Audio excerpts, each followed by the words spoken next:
I'm Gab, he's Jules. Grey skies over West London, but that's okay. Definitely not over South London, where Crystal Palace have won the Yeah, FA Cup. We're gonna leave with that, Jules, but there's a lot going on, including last night. Absolutely incredible. The Serie A title incredible. race going back and forth between Inter and Napoli. A lot of controversy, decisions. Yeah, Do you know that I've never seen this before?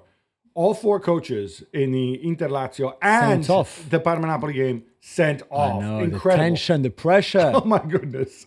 Um, anyway, we got to start at Wembley though, because you called it, Jules. You called it. You said like I think it was before the quarterfinals. You're like, Yeah, Palace are gonna win it. I'm like, yeah, all right, whatever. Like, but still, I think for them to win the final in the way they did, and we knew exactly what the final would be, right? We knew that Palace were going to defend a lot, not have much of the ball, play very much in transition. That City will have a lot of the ball and try to break them down. And it was down to who was going to do this job the best. But also for them to win in the way they did, they needed a goalkeeper in the form of the best day of his life, really, in the form of his life, which he was. Super efficiency, pretty much one chance, one goal, and that's pretty much what they did. Nobody making any mistakes at all, no silly thing, no just a lap of concentration, just nothing. And they were on it from start to finish, no mistake made, giving nothing away to City. And with 20% of the ball, they managed to win it. And credit to them, because all the credit comes back to them. City have played many, many games against teams that, with a low block, and they've won many, many games like that. Just not this time. now, I want to be I want to be clear in this, and to me, what makes this more impressive is that this is not how Oliver Glasner. This isn't his credo. Let's just sit back. But they did get the goal early with Ebre Eze. I mean, obviously they would have played on transition. That's how they play. But normally, even when they play in transition, they try to win the ball back further up the pitch and so on. So I'm not going to blame them for going 1-0 up and sitting back, because I think that there's a skill involved in that as well. I think we have to spend a moment though on, and I'm big on like talking about significance, because my thoughts on cup competitions like the FA Cup and the league and whatever else. I think they're about moments, they're about stories. It's one game, anything can happen. For Crystal Palace, this is the first trophy that they've ever won. Ever, yeah. If you exclude the Zenith Data System Stroke Full Members Cup, which they won in 1991, which we really should exclude. That was some nonsense that was invented when English clubs were out of European competition because of the ban. And they did win that one year. Yeah. And also the top English clubs like Arsenal, Liverpool, United, they didn't play. They chose not to, they opted out of this. That said, this is tremendous. This is what the Incredible FA Cup should achievement. be about. Because let's face it, City have 3 times the wage bill of Palace, and these are the competitions that these teams, most of the teams in the Premier League, can hope to compete for. Yeah. I mean, forget Leicester; that's an outlier. So I think this part was fantastic. I think we got to see tremendous stories. Ebre Eze, you go through his history. He was in the Arsenal's youth setup, released. He was at Reading, released. He went somewhere else, released. He had trials at Bristol City and Sunderland. They didn't want to know. I mean, this is a guy who came back and then he's an England international now. Yeah. A tremendous footballer. It shows you that many times the experts, right, get it wrong, especially when it comes to younger players. Yeah, I mean, I'm not sure if it's the expert. It's just difficult, I think, at a certain age to see what the development will be for that player. And there's so many great, talented players everywhere that sometimes you get it wrong. Everybody's got it wrong. Well, it's one thing Arsenal at 12. It's another thing when he's 18 years old. I think at 18 he was already at Palace, wasn't he? No, he went to QPR. Oh, yeah, At QPR, 18, he had trials QPR. at QPR. He had a Bristol. professional contract at 18. No, but I'm saying it before he went to QPR. He had Yeah, trials yeah. at Bristol City and Yeah, Sunderland. but it's maybe not what they needed. I just think that, and this is not the kind of game that Eze should play. A player like him his team should not have 20% of the ball. But so you didn't see much apart from outside of his goal. He just defended.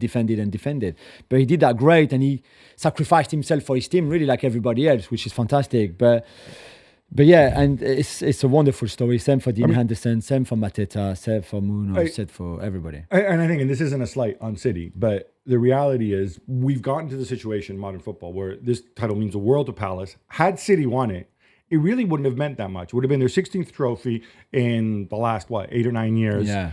Their focus would still have been winning these last 2 games or getting enough points to get into the Champions League. Yeah. It wouldn't have changed the perception of the season.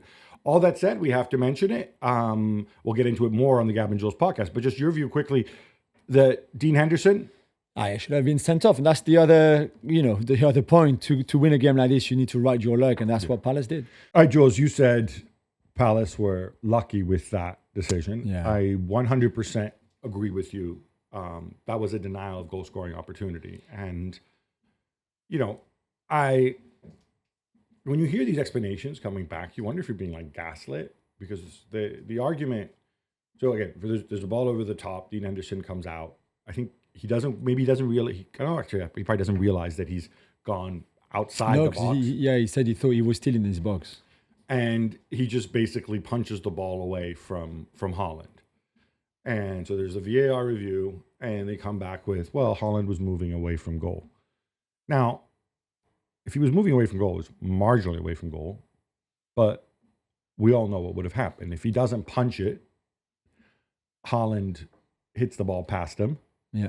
At which point Henderson either fouls him, or Haaland runs past him and shoots on goal. Absolutely. Now, would it have been difficult to score? Whatever. Were the recovering players? Maybe. Would have been a weird angle. Depends how heavy his touch was.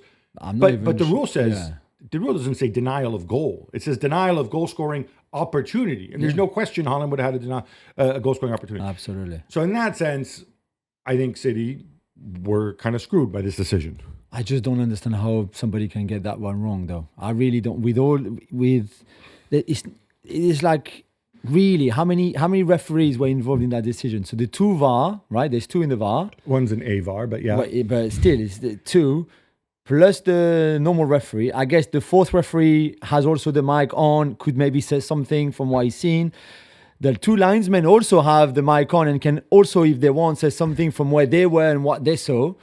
And all of them together can't get this one right. Well, it looks pretty simple, really, I think. It looks very simple. Now, again, we don't know. We can exonerate one assistant referee because he was presumably on the other side of the pitch far away. We can maybe exonerate the fourth official because maybe there were players in the way. But yeah, the other assistant referee, referee, and the two guys looking at the monitor. What are you doing? What are you looking at? Yeah. Now, Pep obviously was very angry about this. And look, I don't want to get the lip readers involved, although they're everywhere in the papers, about what he said to Henderson afterwards. Which obviously he was very angry. He searched out Henderson. He shouted at him and stuff. What did he say? Well, I don't. What can you repeat of what he said? Okay. Apparently, he said that he said that Henderson was a disgrace to Henderson. This is according to lip readers. I have zero faith in lip readers, going back to when my man Marco Materazzi, all these people put fake words into his mouth and depicted him like a monster, and then finally Zidane said, "Oh no, actually, he didn't say anything racist. He said this, something about my sister." So let's leave that to one side, right? So lip readers, I'm gonna go on a little rant here. I hate the fact that these people make a living this way. I hate the fact that these people appear in trials and read lips, and people get sent to prison or not sent to prison based on lip reading, because I think a lot of it is frankly mumbo jumbo, right? They're guessing. So I'm not going to blame Pep for what he said, but I can see Pep running aggressively towards Henderson. Yeah, we saw the argument. And this is what I don't understand. Because Pep's been a player. I would assume he would have done the exact same thing in that position, especially if he made a mistake. It's entirely plausible that his goalkeeper doesn't realize where he is. Goodness knows, Stefan Ortega doesn't seem to realize where he is half the time, right? If you want to vent your anger at the referee, I can understand that. But why have a go at the goalkeeper like that? Yeah, I mean, that is frustration, I guess, right? Because it's a similar game to the Southampton one the weekend before where they drew 0-0 and they said like they didn't try to play. I think Southampton had 1% more of the ball than Palace in the final. That was Ruben Diaz. And that was Ruben Diaz. Yeah. But Pep said it similar way. They were better. But you can understand it's an FA Cup final. I can understand it to a point. I can understand it when you're a player on the pitch, when you got the adrenaline. That decision was in the first half. Right? By the end, plenty of time. So to carry it with you when you have all the experience, I don't like that. I mean, to me, this speaks of somebody who is really at the end of his tether. Yeah, and he got a penalty that was never a penalty that his team missed, by the way. So that was you're 100% certain. For me, Mitchell touches the ball before even Bernardo goes down before the contact. Anyway, so it was never a penalty. Yeah, I thought the penalty was pretty sketch. On the penalty thing, since we're talking about people that's really fascinating. Confusion, right? Penalty's given, there's a VAR check. Erling Haaland gets the ball. I assume Haaland was going to take it. He's missed some penalties and so on. But you don't confidently stand around holding the ball and yakking and blah, blah, blah. And then it comes time to take a penalty, and he hands it over to Marmoush. We can only speculate. I don't know if they. I mean, you were there. Did they explain afterwards what happened? So just the fact that it was just Marmoush was the penalty taker for this game. Haaland missed the one in the FA Cup against Bournemouth away, his last one, and they decided that Marmoush was this one. And I think what is fascinating is that Henderson said, "I saw Haaland with the ball, and I thought, okay, if it's him taking it, I just don't know where this is going." But as soon as he saw Marmoush getting the ball from Haaland, which a lot of people do in the Women's FA Cup final, it's the same. You have the ball, so you can take all the trash talking maybe and the tension, a bit of tension, and then you give it to the guy who's been So we think maybe that was a ploy. And Haaland yeah, absolutely, which everybody does. But then Henderson said, as soon as I saw Marmoush, I knew he was going to hit it that side. And I just had to go early because his strike is so hard that if I don't go early, then I can't save it, even if I choose the right side.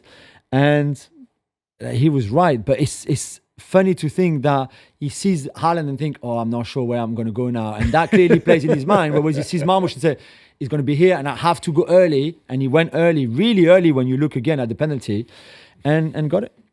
Yeah, I think when a penalty isn't scored, we're taught to always put the blame on the attacker, and there's no such thing as a goalkeeping save. But there are some goalkeeping saves which are more goalkeeping saves. This was definitely one of them. Yeah, it's not a bad penalty. It's a good save, very good save. He did really well there. In this vein of like Pep's decisions and things like that, were you as surprised as I was when you saw Claudio Echeverri? Come on, please. I thought he was still at River Plate. I didn't even know he was there until like he had never been on the bench before. So I've seen him at training because I saw photos of him at training. But you would not, nobody would have known he was there because he'd never been even on the bench once. Okay, 74 minutes gone or 71 or whatever. He comes on. He and Foden are the first subs to come on. And Foden wide on the right hand side. I'm all for thinking outside the box. Pep's a genius. He can do what he likes. However, this is so far outside the box. This is ridiculous, Gab. I think so. And then afterwards, he's saying like, well, I did well because it was my inspiration and he had kind of an impact on the game. I just cannot believe he put him on for that in that game. And it's nothing against Echeverri, who's young, who has a great future ahead of him, whether it's at City or somewhere else. We don't really know what his ceiling is because we've only seen him really play at under 17 level at the World Cup especially, and then a little bit in Argentina. Yeah, but with players his age. Yeah. Not in an FA Cup final like this. I'm not sure he was, it's definitely not the right thing to do from Pep, but not a disservice to him or to Echeverri or service. I don't know. If you're so full, what do you think? I mean, I don't... and what about if you're Jack Grealish? I mean, if you're Jack Grealish, who I bumped into the train the other day, by the way, we watched the Classico together. Great story that. He was lovely with his family. You just have to get out because this is they clearly don't want you there. By the way, I have to do this because I know people are listening all over the world, especially those in the US. The idea that Jack Grealish, who was paid £100 million, who probably makes, I'm going to guess, 8 figures a year comfortably, should take the train. In my carriage as well. Well, you would no doubt going first class. First class, but still. It blows your mind. But the reality is, trains over here, when they work, are it's a much better way to get around. Country's not big enough for Jack Grealish to take a private plane. Plus, maybe he's environmently minded as well. And he had so between getting stuck in traffic and taking the train, he takes the train. Exactly. Well done, Jack. This was really bizarre, and I think internally, I think there's going to be people who hold him to account. I would hope that he's holding himself to account. I hope Juan Leo holds him to account. This idea that Echeverri did so well, I saw him fall over. I saw him try to take shots when the defender's right there and the ball just bounces off the defender. He wanted the ball a lot. I guess that's why, and he played between the lines, and maybe that kind of profile as a Palace defense, tired defense, see him arriving, although half of that Palace defense would have no idea who the guy was anyway. Exactly. So it's not like if you get scared, oh no, he's coming on, what are we going to do now? And if you're if you're Richards or, one of the Gehi, you just like, oh no, what are we going to do now? Make sure. No, because nobody thought he would play. I watched I was watching the BBC's coverage of this, and I don't know who it was, but when he came on, they immediately referenced Lionel Messi. And I'm like, Can we just Yes, please yes. I think I heard. Yeah. Can we please stop doing this? Can we just not stop referencing? The only person where it's acceptable to reference Lionel Messi as a comparison is Lamine Yamal because he's at the same club and it's a similar career trajectory. And same foot. The other, because I think they even said like the right-footed Messi. Wait, if he's already right-footed, like let's not go there anyway. But yeah, the obvious question is this going to have? Could this have some sort of blowback with the game on Tuesday? Not sure. Well, the Tuesday, yeah, I think they will have to pick themselves up. It's not so easy. Tuesday they're going to make up the game, and it's important for them. With the Champions. Because right now they're outside of the top 5, they're 6, but with a game in hand. Watching that game, I thought more about what you said a few times on the show, and even very recently about Pep's future. The Club World Cup, for example, and we know he extended his contract, so he should be there next season. And we're not saying that he's not going to be there, but that is clearly maybe something not right now. And maybe I would not be surprised if he takes time off and does not go to the Club World Cup. Yeah. I think he's expressed his disdain for the competition enough times. And he just looks like somebody who needs a break, who needs a reset. Let's go back to City to Palace. We talked about it at the beginning because I think they need a lot of praise. Yeah. As you know, we've both had our issues with Mr. Steve Parish, but I have to say, well done to him. Oliver Glasner started the season with winless in 8 games. Yeah. 1 win in 11. And they stuck with him. Now, there's an argument. I know they have some data nerds in the background. They said, don't worry, the guy stinks. But look, Leicester, Southampton, we'll be fine. Then we sell Eze in the summer, balance the books, blah, blah, blah, right? That's a very cynical view. But he's taking this team forward. The way that front three of, Mateta, the masked man who broke his face and is a gold medalist, right? Yeah. Silver, but yeah. Silver medalist. Ismaila Sarr, who... sometimes looks like the best out of the 3. Adam Wharton, who you absolutely adore. Yeah, absolutely. That defense, which let's not forget, Chalobah leaving in the middle of the season. Yeah, in January. He was a nailed-on starter. Yeah, he had the understanding with Gay. He moves on. Yeah. He's had to make adjustments on the fine. Munoz, I think, all right, maybe there are better attacking fullbacks, wingbacks in the league. Not many, and go and find him in Belgium as well. But there aren't many. Yeah, he was at Genk. He's very impressive. This has been really impressive. Now they're 12th on the table. The other thing I also want to mention is in their run to the FA Cup final. Okay, so they played some lower league Muppets at the start, but that's fine. Everybody does. But they beat 2 teams that are ahead of them in the Premier League. They beat Fulham and they beat Villa. Yeah. Again, to me, that's impressive. Yeah. And I don't know. After this season, towards the end of the season, which let's face it, relegation's decided, titles decided a long time ago.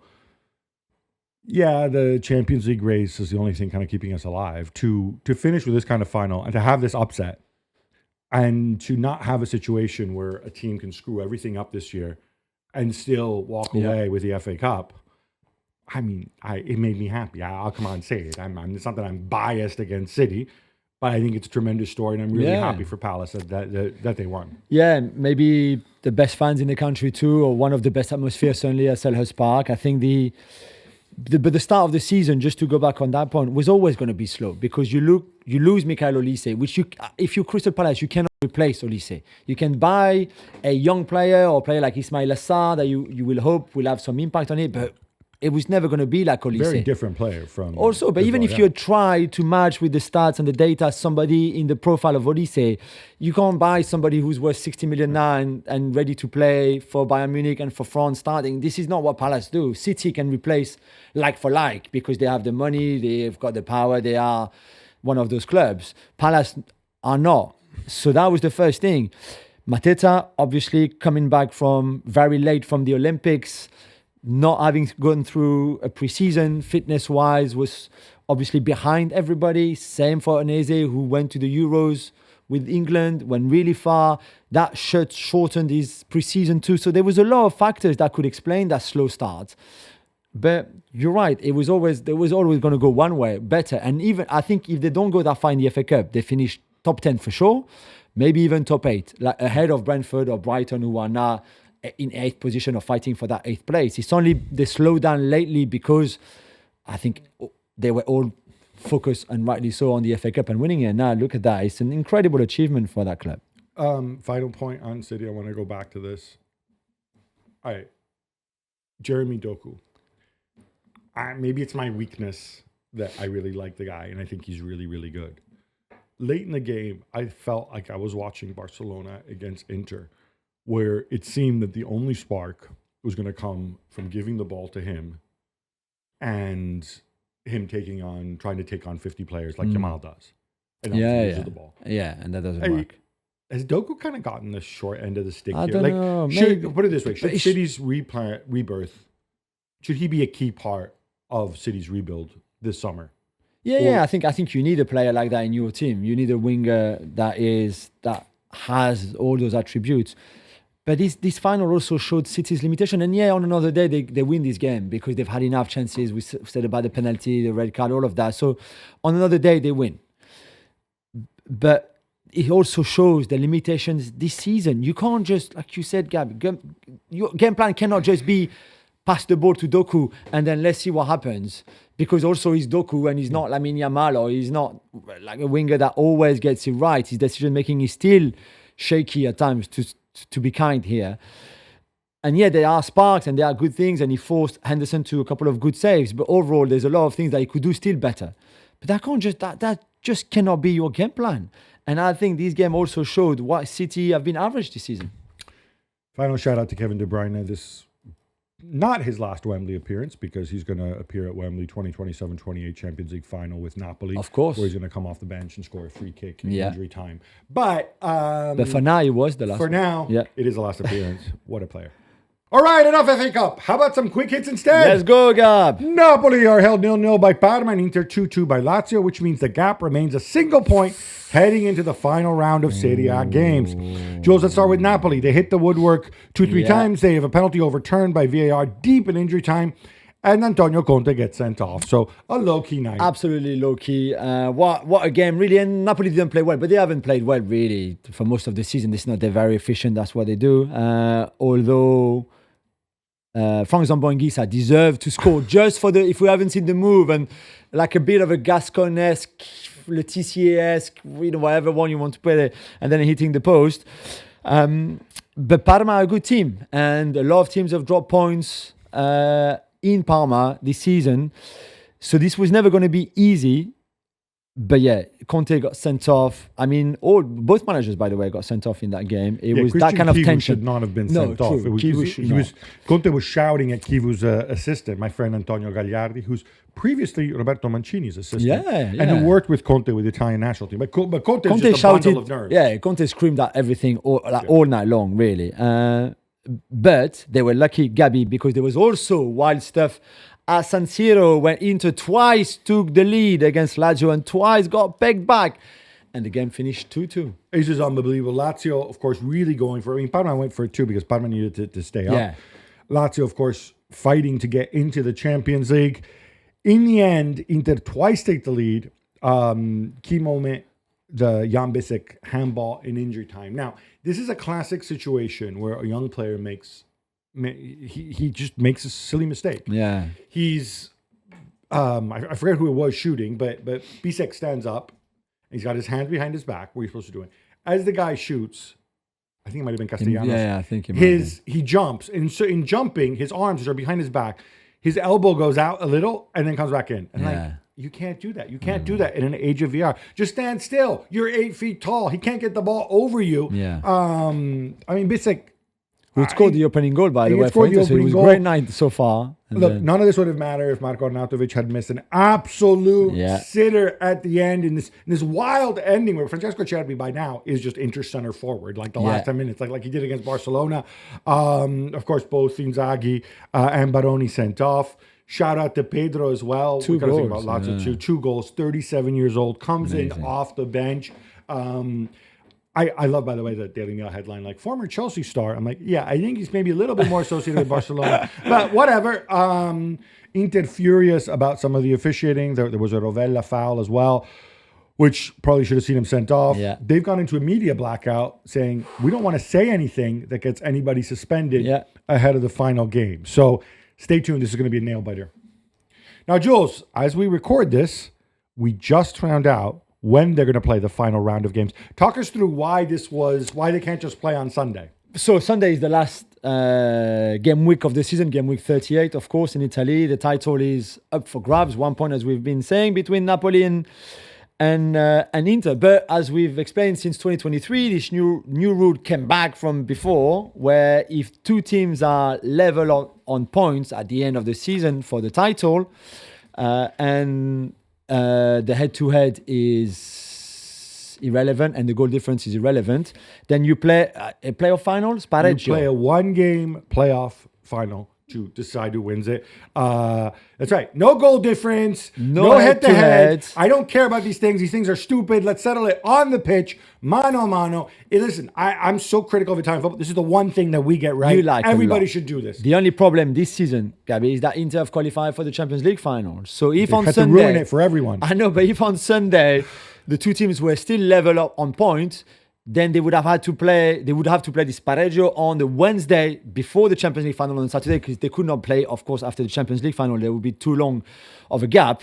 So we now know for sure that the Napoli-Cagliari game and the Como-Inter game that was supposed to play on Sunday at the same time with everybody else is now moved forward to Friday night. And they're lucky that they were able to do this because Cagliari, the result at the weekend means they are safe. Yeah. So neither Cagliari nor Como, neither of them have implications for relegation or anything else.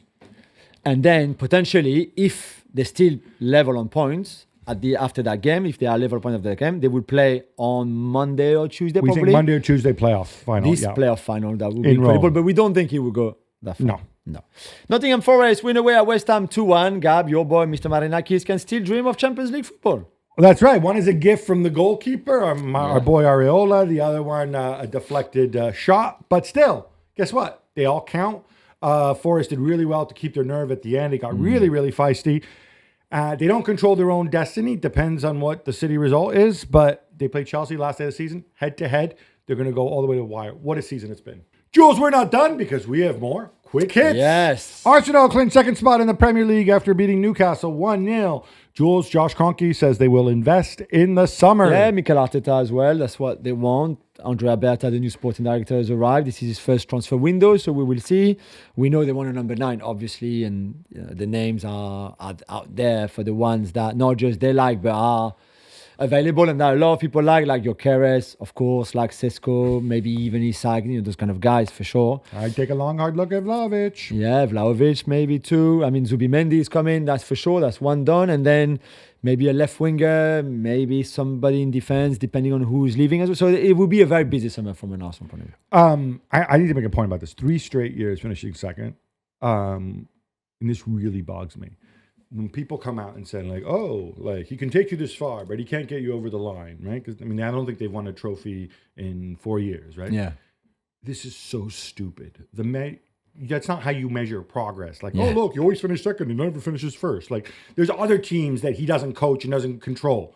The progress is there, is evidence. Yeah. I think they made a huge mistake, as you know, in January. Not I think they probably. But whatever. But to not acknowledge this is just to say at some point, and I know it's going to happen, and it's already happening with some people, is Arteta good enough to win it because he comes close? Yeah. That's so stupid. Don't do that. Barcelona fall at home to Villarreal 3-2, but Gab, nobody really cares since they won the title on Thursday night anyway. Yeah, let me give a shout out to Villarreal. You did very well, qualified for the Champions League. I don't particularly care about this goal. Yamal scored. I think he reached double figures. Yeah, the curler nice. again, yeah. I want to talk about, because they won the title on Thursday, now we're going to get a chance to talk about this. This is, I think, the most impressive Barcelona achievement since 2008-09. Not the best Barcelona team since 2008-09, because obviously they've had teams that got 100 points, 99 points, won the treble, whatever else, right? But most impressive because Hansi Flick did it, not just with all the injuries and everything, by playing a distinctly different style of football. And the last time that happened, 2008-09, that was somebody's first season. Of course, that was Pep Guardiola's first season. And that was before peak Messi, by the way. I mean, he was well on his way. He was pretty good, yeah. But to me, the fact that you can come in on the back of your humiliation at the World Cup, and that you deal with all these injuries, you win everybody over. At some point, they were 9 points back, or 7 or 9 points back in the league. Yeah, they had all these injuries, and he's come to. This is hugely impressive. Yeah. And I think Hansi Flick and his players deserve a ton of credit for this. If you want to give Laporta credit too, fine. I mean, I think he's done enough damage in other areas. But I mean, this really is impressive, even more so than my boy Xavi. Bayern beat up Hoffenheim 4-0 away to finish the season as champions. Uli Hoeneß says he's shocked that there's so much negativity around the team. Are you shocked? Yeah, I mean, I don't often agree with Oli, but I do this time. I agree, and maybe it comes down to the Champions League final where the exit against Inter was maybe a bit disappointing in the way it happened, especially that second leg, because they took the lead and then obviously considered those two very quick goals. And maybe that's where it's coming from, because otherwise, again, for first season of Vincent Kompany, considering of what happened last season and where he took over, they have 84 points, as you put in the notes, Gabby, which is the highest total for Bayern since 2018. So that's 7 years, 99 goals they've scored, the second highest total ever. So they were really good going forward, scoring. Yeah, defensively at times it was a bit shaky because of the style of play, a bit like what we just said about Barcelona. So I think credit again to Kompany, to the players. And yeah, we expect them to win the title every season. I know that, but they don't always do. Look, I think tactically Vincent Kompany is still a work in progress. He's still evolving. Sure. In terms of man management, I think he's phenomenal. Yeah, he's been a lot better than the guys who came before him, Tuchel and Nagelsmann, who might be better coaches. Yeah. But from a man management perspective, Kompany had them beat. That's true. This was way back on Friday, but Chelsea beat Manchester United 1-0 with a late Marco Correa goal to stay on track for Champions League spot. Gab, you were there. How was it? It was pretty horrendous. So Chelsea have a billion injuries. Tyreek George played at center forward. Yeah. And I realized up close, I don't know if Tyreek George tries to model himself after Bukayo Saka. Yeah, but you're right. There's something. Yeah. He's got the same hair and everything. I mean, it was uncanny. He's like a taller Saka. Again, this speaks to the crappy team building that and the way it was put together. That you have to throw this kid to play center forward. Who's not a center forward, by the way. He's a white player. Yeah. United really not good. Yeah. Really not good.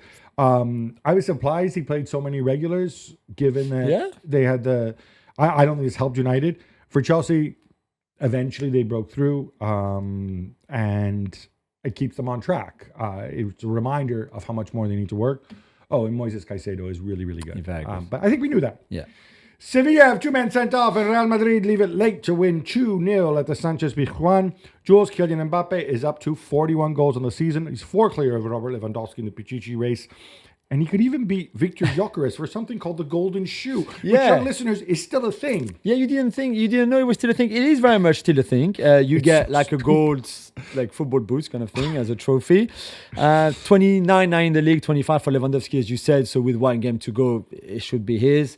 That Pichichi title, if you want. And then, so for the Golden Shoe, if you play in Portugal like Gyökeres, your goals are worth 1.5 in the coefficient. We say coefficient. Yeah. If you play in one of the big 5 leagues, your goals are worth times 2, basically. So Mbappe needs 1 to overtake, I think, Gyökeres. That's what I read. I think Salah needs 2, but it's got 2 games to go to overtake both Mbappe and Gyökeres. Salah, you could win the Golden Shoe. Absolutely. Not the Golden Boot, the Golden Shoe. It's a shoe.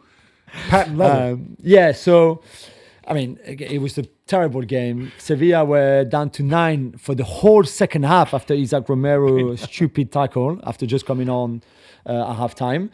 And nobody clearly wanted to play that game, but good on Kylian for the goal. And Dean Huyson, official. Yeah, official. That's right.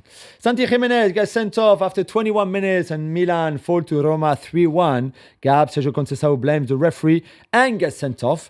Claudio Ranieri gets an ovation from the crowd and a wonderful tifo. Great leader and true Romanista. It was beautiful. All right, I want to do the positives first. Claudio Ranieri, tremendous, to picks up the team near the relegation zone. Yeah. Gets them, now they're 1 point away from the Champions League. Which they don't they control will their do, surely, future. yeah. Well, no, because Juventus are ahead of them. But true. Still, he's been tremendous. He gave a really important message. He says, all I asked of the players and of the fans is, I want you guys to help me and follow me. And you guys did, and for that, I'm grateful, which is phenomenal. I mean, the guy... when he addressed the crowd, he's like, 65 years ago, I was up there in the stands. I love it. I love it. The guy that he was a fan first, then he was a Roma player, and he got to coach the team. Phenomenal story. Now, on to Milan. No European football this year. I agree with one thing Coach Sal said. It says, oh, this was a microcosm of our season, which is stupid mistakes, bad coaching, and you lose. Stupid mistakes. Let's start with Santi Jimenez, who goes and elbows Mancini off the ball 21 minutes into the game. Dude, there's cameras everywhere. Like, how stupid can you be? Yeah. Right? Did God tell you to do this too? And now, Mancini rolls around, makes a meal of it, whatever. Of course. But you're a professional. Don't put yourself in that situation in a key game. As for Coach Sal, he gets himself sent off. So presumably he doesn't have to show up at the San Siro and deal with the Bulls in the final game. Totally lost his cool, but in a very dorky way, because at one point he's shouting at the referee. He says, "I'll break you in two." Okay, you're a tough guy. And then he kept saying, he said, a normal person would say, "You are," that four-letter words which starts with S, or the Italian equivalent. No, instead he kept saying, like, "You are caca, you are poo, you are poo." Like he's a freaking child. Like, enough of this embarrassment. Be gone and take João Felix with you. Luis Enrique wheels out his best 11, and Paris Saint-Germain come from behind to beat Auxerre 3-1. Makes sense to avoid ring rust, right, Jules? Yeah, we expected the strongest lineup. I mean, you could have Doué instead of Barcola if you are a Doué fan like us. But for the rest, it was the team that will start the Champions League final. Barring an injury, of course, in the French Cup final, which is this weekend. But they did the job. It was a slow start, and they fell behind. They were behind at halftime, and then Kvaratskhelia, or just before halftime, Kvaratskhelia scored 2, Marquinhos as well. Then we had the trophy celebration with the fans, the communion. It was wonderful, the show after, and that's good. Second half goals from Nico Gonzalez and Dusan Vlahovic give Juventus a 2-0 win over Udinese, Gabby. Yeah, and now that Champions League spot is very close. They have a 1-point lead in Forest. Obviously, they need to win to be sure in the last day of the season. It makes such a difference. It's amazing. Dusan Vlahovic plays and he scores, and he makes a difference to you. No idea what's going to happen, but Igor Tudor, he did what he was supposed to do. Also back on Friday, Aston Villa beat Tottenham Hotspur 2-0 to keep their Champions League hopes alive. Yeah, I mean, it was a bit similar to your Chelsea United in the sense that Spurs were dreadful, obviously, which we expected them to be dreadful because they were already focused on the Europa League final. Villa were okay-ish, I thought. They could have scored more. Watkins could have scored more. In the end, all they wanted was to win that game. They did. They are very much in that big fight from Newcastle all the way down to Forest. 5 teams in 1 point for 3 places. 2 will miss out. 2 will be heartbroken, of course. But Villa have really put everything they could in this, and then it's all down to the final day of the season. By the way, a lot of outlets reporting that United are going to stick to their $40 million for Marcus Rashford. Villa not going to pay that. No, definitely not. Not in his wages either. Borussia Dortmund crushed Holstein Kiel, who have a man sent off early as well. Gab, you called it. Niko Kovac delivers the Champions League, which he was there for. Yeah, look, I am not a Niko Kovac fan. I was skeptical when he took over. But I said, listen, there is no accountability at this club other than firing managers halfway through the season. Hold Niko Kovac accountable. Say, Niko, this is what we expect. We expect the Champions League or to come close. And to his credit, he did that. He found the right balance with the back three. And they're right there. And I obviously means that for this summer, you don't have to worry about your coach. You have to worry about your team. And I think the accountability now is extended to the players. Julien Brandt, pouting throughout the game. Dude, you don't want to be here. Go away. Yeah. Because you know what? Like, you're like the ghost sand dancer anyway. Like, you show up one game and then 2 games you don't show up. Be gone. The people upstairs who go and spend all money. I was doing the Manchester City keeper dump, but I completely forgotten this. That Jan Koto, they spent 24 million euros to make his loan deal from City permanent back in November. Why was this necessary when then the guy hardly plays? There are people upstairs. It's not just Sebastian Kehl who have to be held accountable too. They've just been going on for too long with this. And the same standard that you hold Niko Kovac to, hold it to other people. And if I'm Kovac, I'm also going to beat on the door and say, listen, you guys have to keep a harder line with these players. Yeah. And you guys have to make better decisions. I did my part. Eintracht Frankfurt win the big head-to-head with Freiburg 3-1 to clinch a spot in the Champions League for the first time in their history. Because, of course, last time when they played in it, they won the Europa League. Yeah. Can we give some love to Dino Topmuller? Yeah, of course. Halfway through the season, he loses Omar Marmoush. Yeah, and Marmoush, who was the best player by far in that first half of the season where he was walking on water. It was never going to be easy. And even the replacement in Eli Wahi that they went to get in January, obviously didn't have the same impact and was not the Not same. really. Not really.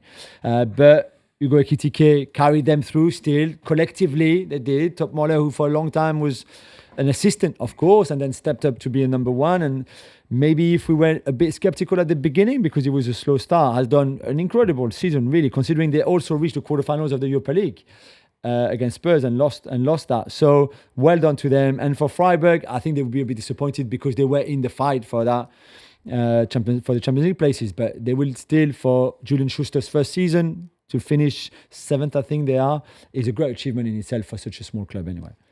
No European football at all for Leipzig, though, who contrived to lose at home to Stuttgart 3-2. Gab, Schadenfreude all around. Yeah, you remember earlier in the season when I was bigging up the SOS, Yeah. Xavi Simons, Yeah. Lois Openda, and Benjamin Sesko? Okay, it's our last game. They need a result so that they can get into Europe. And what happens? Openda on the bench, Sesko on the bench. They came on, played a combined 13 minutes. Xavi Simons did start, but of course, Xavi Simons also has made it very clear that he wants to leave. Yeah. Shortly after his deal became permanent, by the way. Of course. I just want to say it couldn't happen to a nicer bunch of guys. Look, there's a reason people hate Leipzig and the Red Bull organization in general. I think they are valid reasons. Doesn't mean you have to hate them. You might like it, but you have to, I think, respect the views of people that hate what they are, how they got there, what they stand for. And yeah, I'm going to say I'm not in tears over this and over the Salzburg thing, but I will be very curious to see what Jurgen Klopp does. Because, of course, he's the Huge global debts head. as well there, yeah.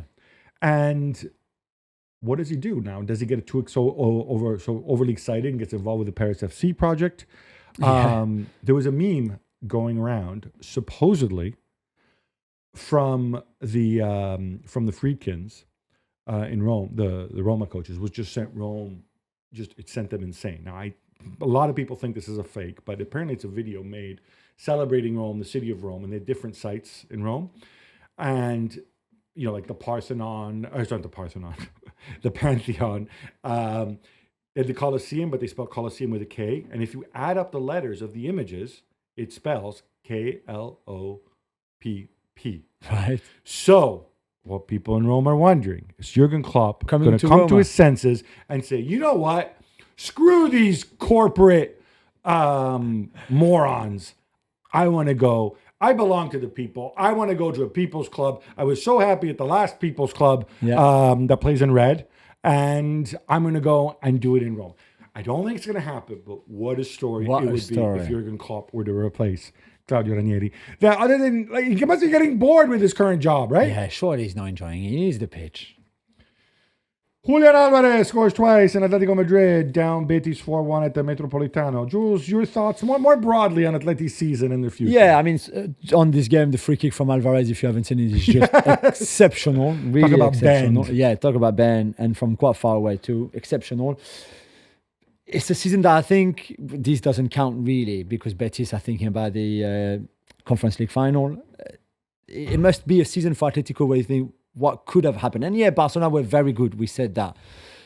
But Atletico should have been better than what they have done and what they've been this season overall, not just in the league, but in all competitions. And I think there's a lot to ponder for El Cholo, including the future of Antoine Griezmann and others and what they do in the summer and who they go and sign and what position they strengthen, because they still have a very good squad, better than, again, what they did. Shout out to Angel Correa as well, who scored that injury time. Yeah. All right, since we want to nitpick and play Monday morning quarterback, Julian Alvarez, what City got for him in terms of fee, and I'm not an Alvarez guy, is marginally more than what they paid for Omar Marmoush, who is, I believe, 2 years older or 3 years older.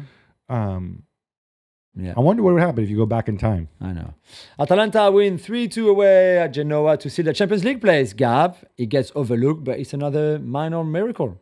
Yeah, let's not be silly about this. Look, they finished third in Serie A again. They went on a European run, although it ended stupidly. This is phenomenal. It's phenomenal what this club do year after year, punching above their weight.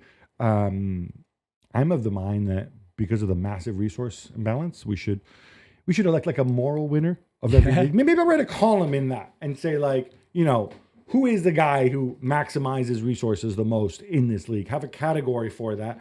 Atalanta would certainly win it, Definitely. I think, in Serie A. Oh, and by the way, I didn't put this in the quick hits, but I just want to give him a shout out. Fiorentina beat Bologna 3-2. Yeah. Among the goal scorers, scoring his first ever Serie A goal was Amir Richardson.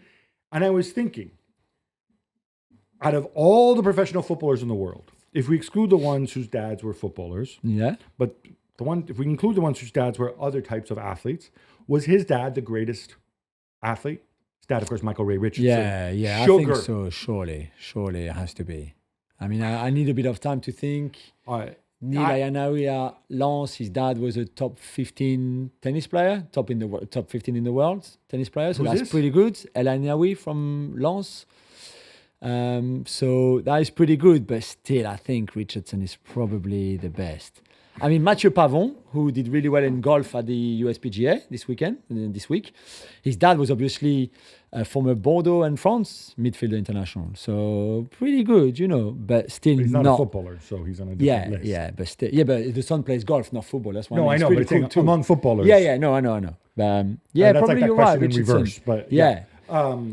And it's just There's so probably funny. others, to be fair, that we're not thinking of right now. I'm sure there are. Hit us up on social media. Let us know. I mean, Richard, the funny thing about him is he looks like a basketball player. But he's as tall as a basketball player. Probably, yeah.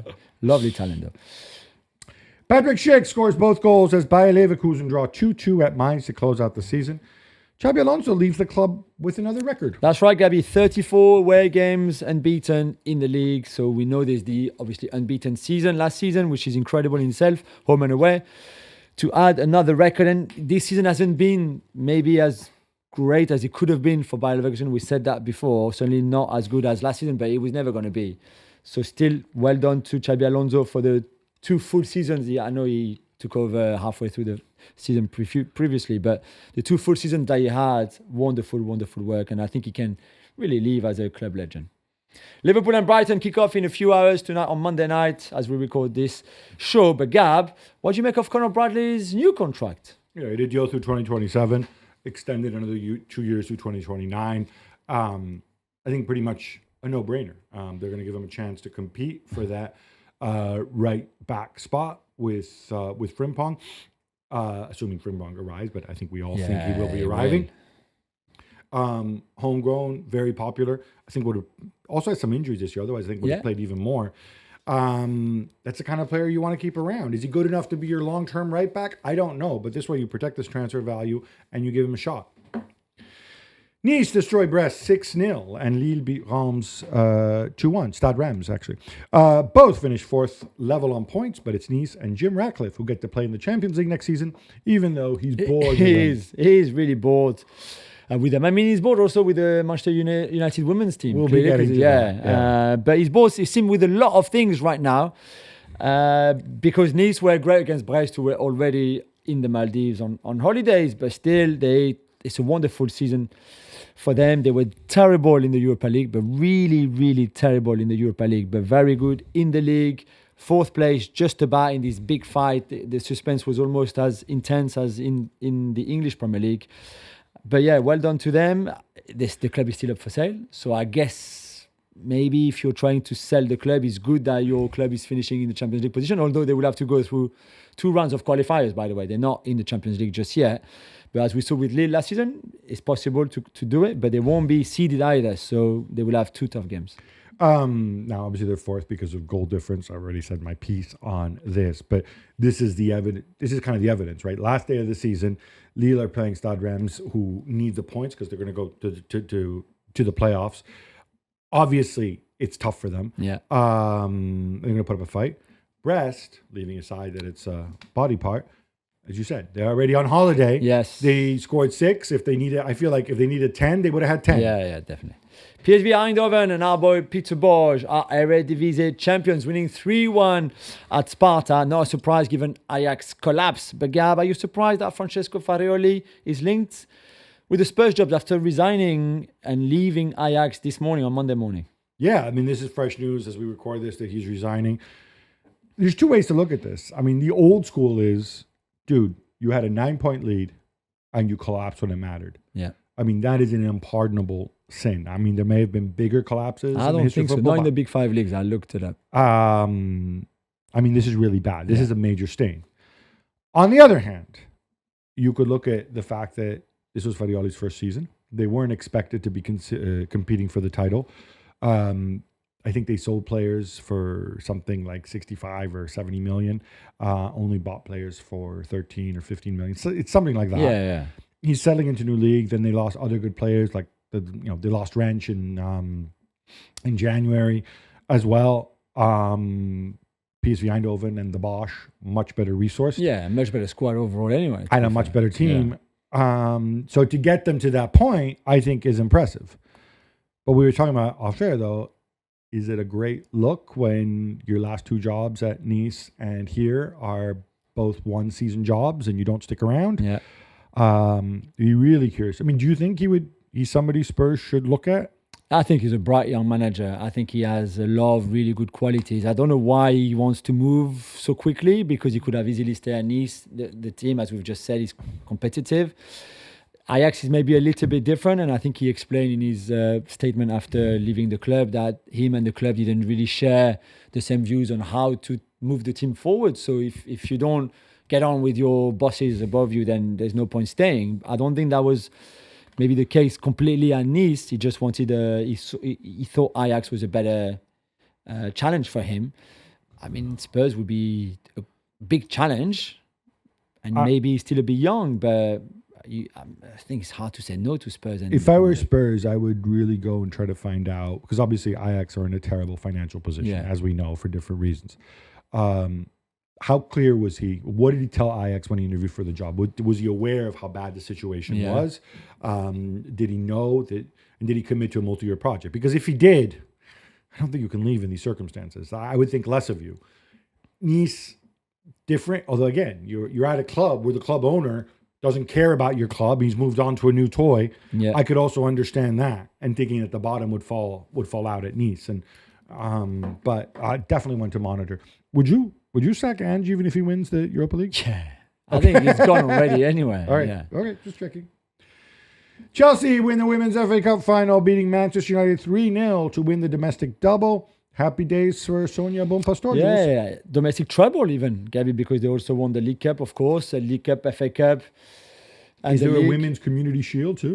That's a good question. Would they have won that too? Is it a domestic quadruple? No, I don't think so. Right. But they obviously have never lost a single game in England this season. They lost in the Champions League, and maybe it's the one that hurt them the most, and they were destroyed by Barcelona 8-2 on aggregate. So they can't really even look at it with too many regrets, because they were just not as good as the opposition on that day. But they will become stronger. Alexi Ohanian and Serena Williams and their daughter was there at Wembley for this final, which is great.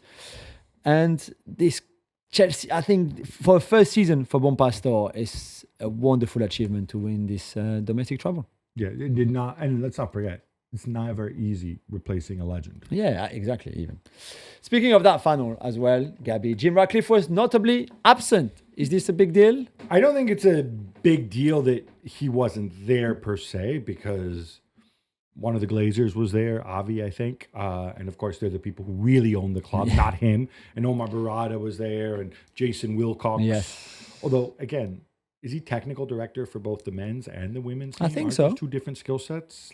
Yeah, but a lot of them do that. Yeah, I think you should have a specialized technical director. But he has that below him. But whatever. What is a really big deal is that he doesn't show up, and then they ask the coach, and they say, "Hey, where's Big Jim?" I don't know. I don't know why he's not here. If you're not going to show up, and there might be a valid reason why you're not showing up, look, man. Because he doesn't care. He's been saying before he doesn't care about the women's team. We can quite say he doesn't care. Well, he says, I think he said, women's team brings in 10 million, the men's team brings in 630 million, so I'm going to prioritize that. You have to explain. You have to send your messaging to your coach so that if he's asked the question, he says hey, why was your part owner, your minority owner not here, the guy who's running the club? And he says, he told us on Friday, unfortunately, he wishes he was going to watch the game. He's following us. He gave us so much support. But he's busy with XYZ. Yeah. And then I'm okay with it. But if you just don't show up and your employees say, I had no idea why he's not here, then I have a real problem with it. Then it becomes a big deal, because it shows that once again, you're acting like a dope, like he often does. Alexandre Lacazette scores twice in his last ever game as Lyon beat Angers 2-0 to clinch a European spot. But Jules, he had a nasty surprise when he got home. Yeah, well, an incredible night for him. So it's not his last ever game. It's his last ever game for Lyon. For obviously. Lyon, yeah. He's not retiring. No, he's not yet. retiring. No, just, although he's getting older. But he scored his 200th and 201st goal for Lyon in his career, which is an incredible achievement. Only the second player in the club's history. And it was the 75th anniversary on the day of the game on Saturday. And John Textor was there to celebrate? So... we'll come to that after. But for Lacazette, I mean, you could feel how tense he was because he missed some chances. And by the way, 200 goals when you spent a big chunk of your career playing for Arsenal 5 years is a lot. Yeah, it is a lot. And in 392 games, so a goal every 2 games pretty much, without counting the assist. One of the legends of this club for sure. Like I said, only the second player in history to reach 200 goals. The other one is obviously Fleury Dinalo in the 60s and 70s. Great. He missed some chances, then scored a penalty, then scored a second goal given by Ryan Cherky, who also said that he was leaving the club at the end of the season, which also knew, but it's slightly different to Lacazette. Then there was a big celebration for Lacazette with his 3 children and the families, all the fans stayed in the stadium. Beautiful. And then he gets home and then he's been burgled. Burgled? Burgled. When they stole a lot of things and it wasn't John Textor though. It wasn't John Textor, but John Textor was at the FA Cup final. Obviously, is that how we know it wasn't John Textor? Because he was at the FA Cup, voilà. And even though he's very powerful, he can't be in 2 places at once. And he wished he had been in 2 places at the same time because he also wished that he hadn't only arrived in Lyon at 11:30 at night, very late after they somehow, in a bit of a miracle, managed to get in the Europa League for next season. So, which they might be in the second division playing the Europa League.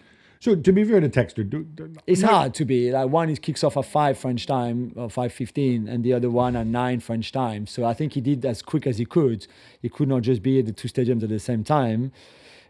Could you prioritize Lyon because you have 100% of the shares and not 45% like at Palace? I don't know. Yeah, I mean, and also I'm not going to fault him for this. We have faulted JT for anything, definitely. But this one, Palace, it's difficult. At Wembley, FA Cup final, as opposed to Lyon trying to get European spot. Not the same thing. Gab, Genoa fans held a mock funeral to celebrate rival Sampdoria's relegation to the 3rd division for the first time in their history.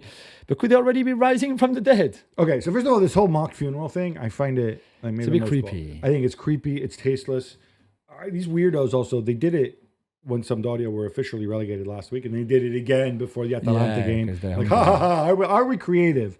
You guys, this is stupid.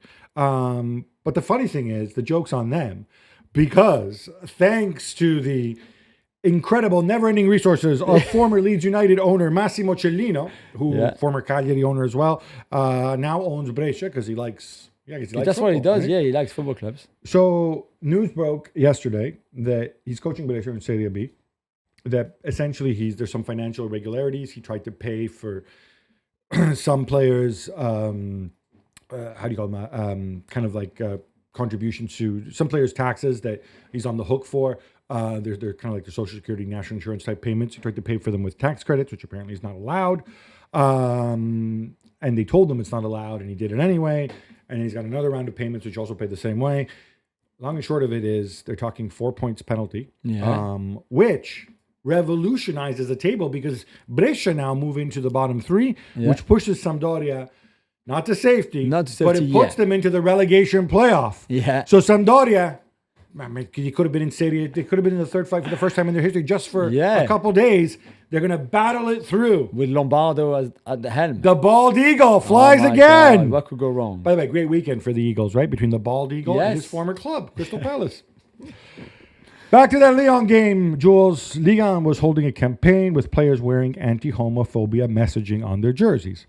Nemanja Matic, however, is drawing criticism for appearing to cover his up. Yeah, I mean, not appearing, Gabby. It's on the sleeve and he puts a plaster on it, like a white plaster, so you don't see it. He didn't say anything before. Mustafa Mohamed at Nantes never plays this game, asked to not play. He gets a suspension for it every year. He gets criticized for it. He explains every season, saying like, listen, where I'm from, with my beliefs, with there's things I can support and others I can't support. Please understand my position. So, okay, that's his choice. I don't agree, but that's his choice. For Matic to do it in a sneaky way, in a way, because nobody expected it. It took a long time, I think, for people to notice, even because he was playing and everything. Yeah, it's not on for me. Yeah. Look, I think the league has every right to go and say this is a priority for us. This is what we agree in. I think making it part of the players, and like you, I have no problem whatsoever.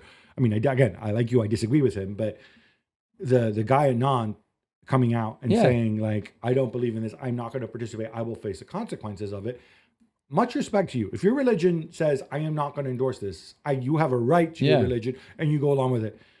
To do what Matic did, don't play. At his if age, you don't want to, don't play. If you don't want you to... have such a problem with it, don't play. Exactly. Now, I also think, a bit like the poppies, I don't think the league should put it in. I think the league should say, hey, guys, this is what we're going to do. We're going to ask everybody, like the Rainbow Laces campaign, for example, we're going to ask everybody to wear armbands against homophobia, right? And then you can do it, you can not do it. That makes it meaningful because it puts a choice on the players. But to go and just cover it up, I mean, come on, Matic, be more of a man. Seriously.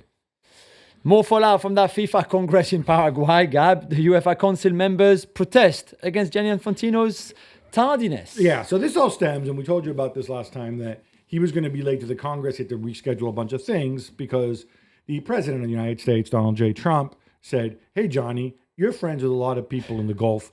Why don't you come with me? Because I've got high-level meetings with Qatar, with the Emirates, and perhaps most importantly, with Saudi Arabia and Mohammed bin Salman. And so Gianni Infantino comes along. And it is kind of surreal, like watching these pictures. And you see, like, there's Trump, there's, Scott Bessent from the Treasury. There's all these Marco Rubio. And then among them is Infantino, who is not part of Trump's cabinet and isn't even American. Now, Infantino, and as a result of this, they had to do part of the Congress in Zoom. Then he was going to get there for sort of the final day and give his speech, give his address. He flew on a private plane supplied by Qatar, but of course.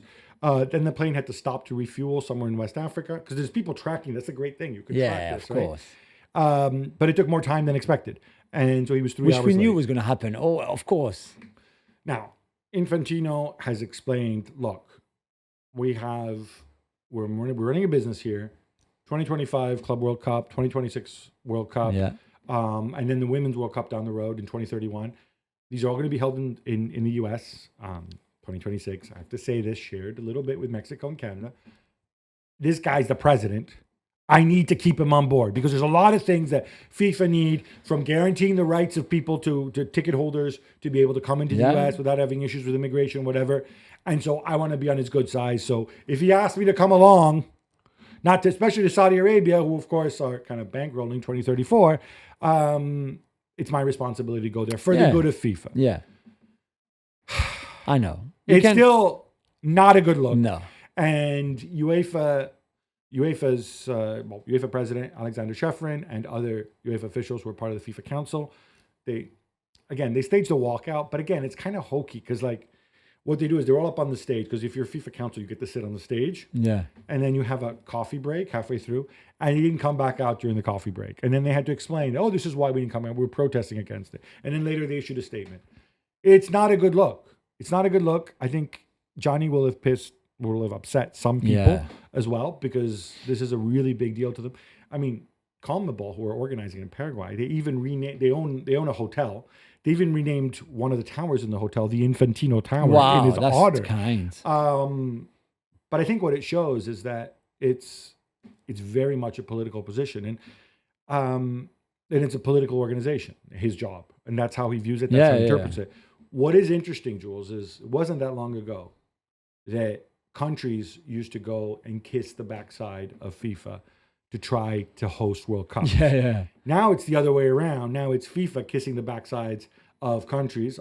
I'm picking what country they're going to go to and then trying to extract as much as they can from the country.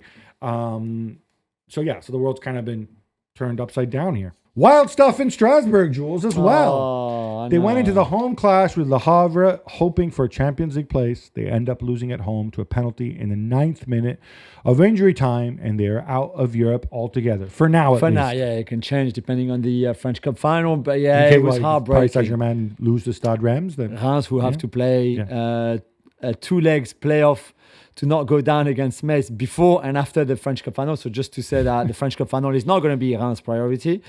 But you still never know, I guess. But for Strasbourg, they just ran out of gas. This very young team that play with so much energy and so entertaining to watch, but also doesn't have the depth in the squad. No Emmanuel Emega up front, and without him, it's not the same.